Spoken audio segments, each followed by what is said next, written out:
जैसे को तैसा कहानी का यह अंतिम भाग है। अगर अभी भी आप हमारे वीडियो पर नए हैं तो हमारे वीडियो को लाइक कीजिए, चैनल को सब्सक्राइब कीजिए। चलिए शुरू करते हैं आगे की कहानी। दोनों लुटे पिटे से वहाँ चल दिए। चलते चलते वे कुंदन की झोपड़ी के समीप ही गुजर रहे। तभी उनकी माँ बोली, अरे निहाल, बहू को लेकर कहाँ जा रहा है? माँ, हमारा सब कुछ जलकर राख हो गया। अब मैं सोना को लेकर उसके पिता के यहाँ जा रहा हूँ।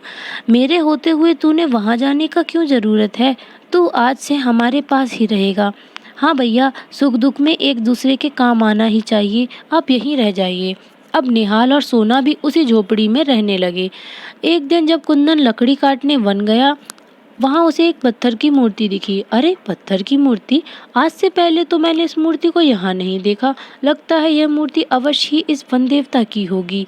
उसने आगे बढ़कर मूर्ति को अगले ही पल मूर्ति का मुंह खुला और वह बोली, कुंदन, कल तुम अपने साथ एक मटका लेकर आना। मैं उसे हीरे जवाहरात से भर दूंगा। जी अच्छा। दूसरे दिन जब कुंदन मटका लेकर उस मूर्ति के सामने पहुंचा, वह मूर्ति बोली, कुंदन, मैं जैसा कहता हूँ ठीक वैसा ही करो। तुम यह मटका मेरे मुंह के नीचे रख दो। मेरे मुंह से हीरे जवाहरात गिरेंगे। जब उनसे यह मटका भर जाए तब मुझे बताना। सावधान, एक भी हीरा जवाहरात जमीन पर नहीं गिरना चाहिए, नहीं तो तुम मुसीबत में फंस जाओगे। कुंदन ने वैसा ही किया। जब मटका हीरे जवाहरात से भर गया तो उसने मूर्ति को रोक दिया। बस बस वन देवता, बस। तुरंत ही मूर्ति के मुंह से हीरे जवाहरात गिरने बंद हो गए। तुम्हारा बहुत बहुत शुक्रिया वन देवता। कुंदन मटका लेकर झोपड़ी में माँ के पास पहुंचा। अरे कुंदन, इतने हीरे जवाहरात कहाँ से ले आया? कुंदन ने माँ को सारी बात बताई।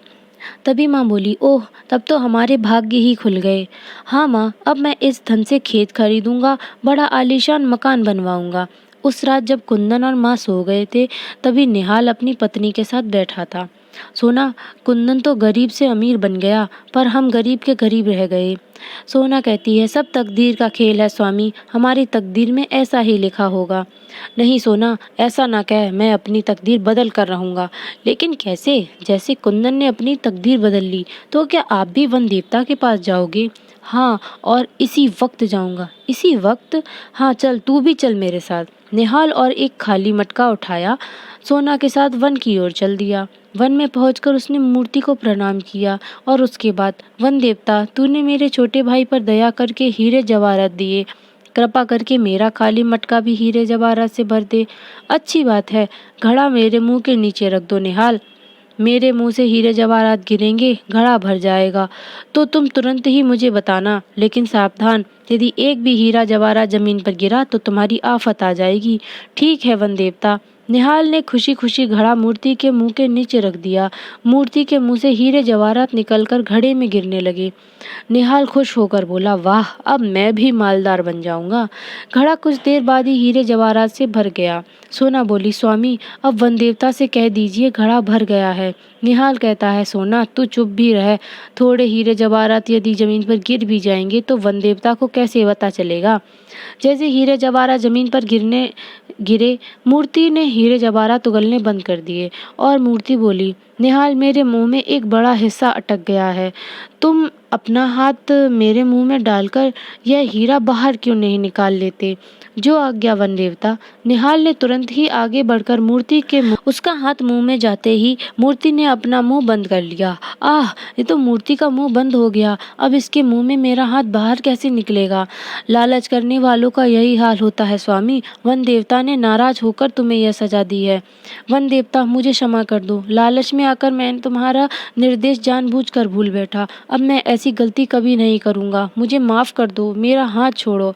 मूर्ति पर कोई असर नहीं हुआ, बल्कि निहाल का हाथ उसने अपने मुंह में और ज्यादा कस के पकड़ लिया। आह भगवान, तू भागकर कुंदन को बुला ला, यह इस बला से मुक्ति दिलाएगी। ठीक है स्वामी, मैं जाती हूँ। जब सोना कुंदन को बुलाने चली गई, अरे मूर्ति के स्थान पर पिताजी आप कहाँ से आ गए? प्रेत आत्मा ने जबड़ा खोला। हाँ निहाल, मैं मूर्ति के रूप में कुंदन की सहायता की थी। मूर्ति के रूप में मैंने ही तुझे अपने जाल में फंसाया था। अब तू मेरे पंजे से बच नहीं सकेगा। नहीं नहीं, मुझे कुछ नहीं चाहिए, मैं मरना नहीं चाहता। निहाल, मैंने तुझे समझाना चाहा, पर तूने मेरी एक न मानी।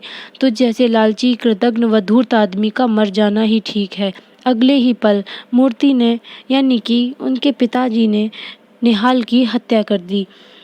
रामधन की प्रेतात्मा ने निहाल का सारा खून पी लिया। निहाल निष्प्राण होकर भूमि पर गिर पड़ा। नीच पुत्र, तेरी नीचता के कारण पिता के हाथों तेरा यह हश्र होना ही था। तभी कुंदन व सास के साथ सोना निहाल को मृत देखकर सभी विलाप करने लगे। हाय मेरा बेटा। रामधन की प्रेतात्मा पुनः वहां प्रकट हुई। कुंदन देखता है, ओह यह मेरे पिताजी की आत्मा है ना। कुंदन, भाई की मौत पर शोक न कर, यह नीच इस लायक नहीं है। आत्मा नहीं प्रेतात्मा बोल बेटा। निहाल की नीचता ने मुझे प्रेत योनि में पहुंचा दिया। मैंने इसका खून पीकर इसे मार डाला है। आज मेरे दिल में धधकती आग शांत हो गई। कुछ भी हो पिताजी, आखिर वो भी तो आपका ही खून थे। धिक्कार है ऐसे खून पर कंदन। तू अपने हाथों से मेरा पिंडदान करेगा, तभी मुझे मुक्ति मिल पाएगी। अच्छा पिताजी।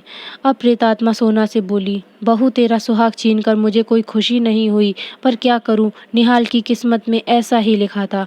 पर तू चिंता ना कर, यह जो हीरे जवाहरात से भरा घड़ा रखा है, यह तेरा हुआ। मैं यह भी जानता हूँ कि तू इन दिनों गर्भवती है। जा तेरी कोख में पुत्र उत्पन्न होगा, तू अपना शेष जीवन उसी के सोना कहती है। जी अच्छा। अच्छा कुंदन, अब मैं जा रहा हूँ, तू निहाल के अंतिम संस्कार का प्रबंध कर।